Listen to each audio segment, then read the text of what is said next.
Nosotros somos el equipo 1 y vamos a hablarles acerca del comentario del Nuevo Testamento de William Hendriksen con el Evangelio de Lucas. ¿Quién escribió este Evangelio? Lucas lo escribió. La tradición narra que fue Lucas el escritor de este Evangelio. Tenemos testigos que escribieron acerca de él, como Clemente de Alejandría, Tertuliano, Orígenes, Eusebio. Jerónimo escribió. Lucas, médico de Antioquía, no ignoraba el griego, era un seguidor de Pablo y compañero en todos sus viajes, y escribió el Evangelio. También podemos conocer quién era Lucas. Era un hombre de Antioquía de Siria con estrechos lazos en Filipos, un convertido del mundo gentil, probablemente griego, un médico misionero, una persona amable y compasiva, compañero de viaje de Pablo. ¿Por qué lo escribió? El propósito de Lucas se establece claramente en el capítulo 1, versículo 4, y se pueden ver 3 propósitos.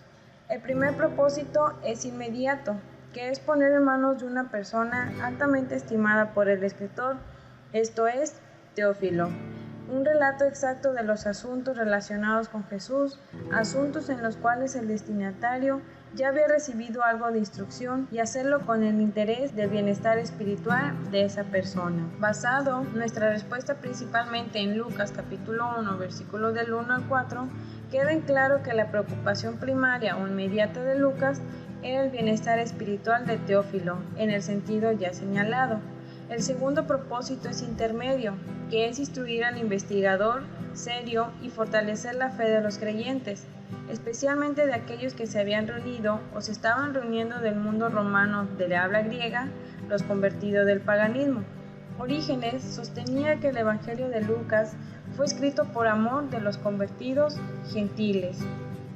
Y el propósito final es alcanzar a todas las naciones, incluyendo aún a los samaritanos, para el Dios Trino revelado en Cristo. ¿Cuáles fueron sus fuentes? Lucas nos presenta un universo nuevo. No obstante, comenzando en el capítulo 1, versículo 1 y continuando hasta el capítulo 2 y versículo 52, el nuevo, o por lo menos principalmente nuevo, material abarca 132 versículos. Esto es todo el primer capítulo, uno de los más largos de las Escrituras. Sí, con 80 versículos, más todo el segundo capítulo, 52 versículos.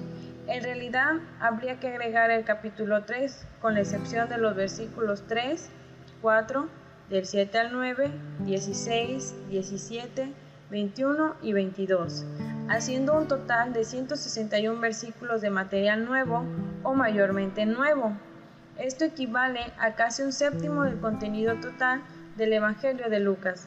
Y esto es solamente el comienzo de todo lo nuevo en Lucas. Aunque no meramente es nuevo, también podemos ver que el material de Lucas también se encuentra parte del material de Marcos. También podemos ver paralelos verbales que se encuentran entre Lucas y Juan. Bromfield y Finlay, entre otros, han señalado paralelos verbales entre Lucas y Juan. Por ejemplo, con respecto a María y Marta, aunque es un hecho que la historia del ungimiento de Jesús por María de Betania, hermana de Marta, se encuentra no solamente en Juan, sino también en Mateo, pero su nombre en relación con este hecho solamente es mencionado por Juan. Pero hay un hecho final y es el más importante de todos. El hecho es generalmente dejando sin decir y sin escribir cuando se trata de este tema. Sin embargo, el trato de las fuentes, cuando no se toma en cuenta, en el mejor de los casos llega a ser deísta. El hecho es este. Con respecto a los escritores de las Escrituras, el impulso por escribir, la investigación de los hechos y el hecho mismo de escribir ocurrió todo bajo la dirección del Espíritu Santo. Como resultado de la operación del Espíritu, en el momento mismo a comenzar a leer, el lector acepta el relato inspirado como la palabra de Dios. Los evangelios están obligados a rendir homenaje a una estricta teoría de la inspiración, porque si ésta queda fuera del camino, todo se viene abajo. Palabras de Baby. ¿Cuándo y dónde fue escrito el Evangelio? ¿Cuándo? Hay muchos puntos de vista que se reparten en 2 categorías, que fue escrito antes del año 70, cuando cayó la ciudad de Jerusalén, y otros después. Ya que Lucas estuvo mucho tiempo con Pablo y su escrito no es su biografía, sino la historia y el progreso del evangelio bajo la dirección del Espíritu Santo, y acordándonos de la persecución de Roma en el año 64 después de Cristo y de los horrores que hubo para los cristianos, el hecho de omitirlos nos hace pensar que el libro fue finalizado antes de esta fecha, donde las distintas opiniones no nos abandonan tampoco aquí.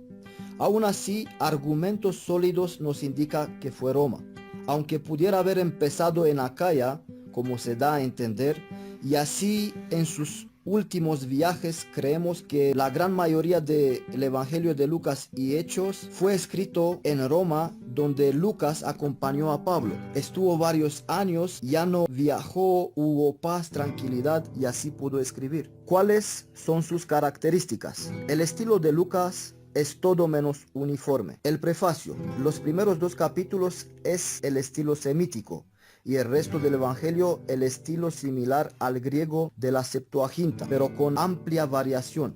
Lucas toma el estilo clásico para el prefacio, ya que no usa fuentes y así indica que el evangelio era para todo el mundo de habla griega. Luego adopta el estilo de la Septuaginta para mostrar que la historia de Jesús es un verdadero cumplimiento del Antiguo Testamento. Aparte, Lucas usa 266 palabras que no se usa en el resto del Nuevo Testamento, sin mencionar los nombres propios. ¿Cuál es el tema y cómo puede bosquejar?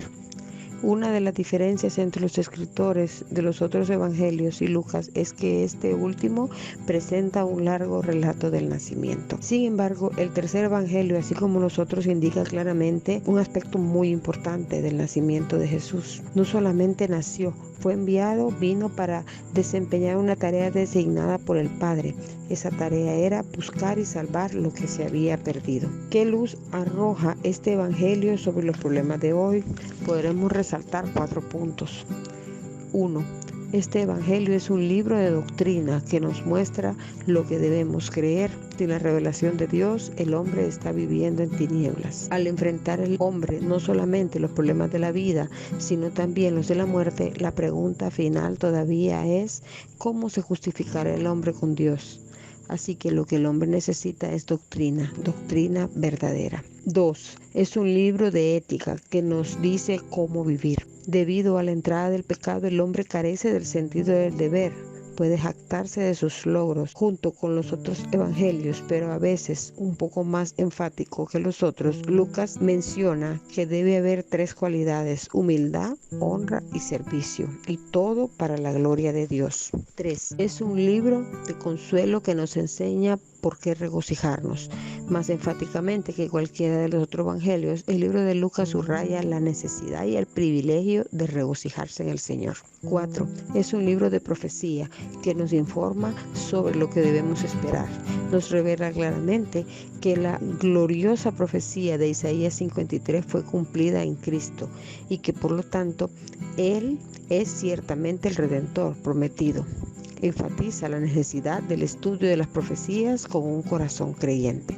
En un mundo de confusión como el nuestro, cuán a propósito es el libro de Lucas.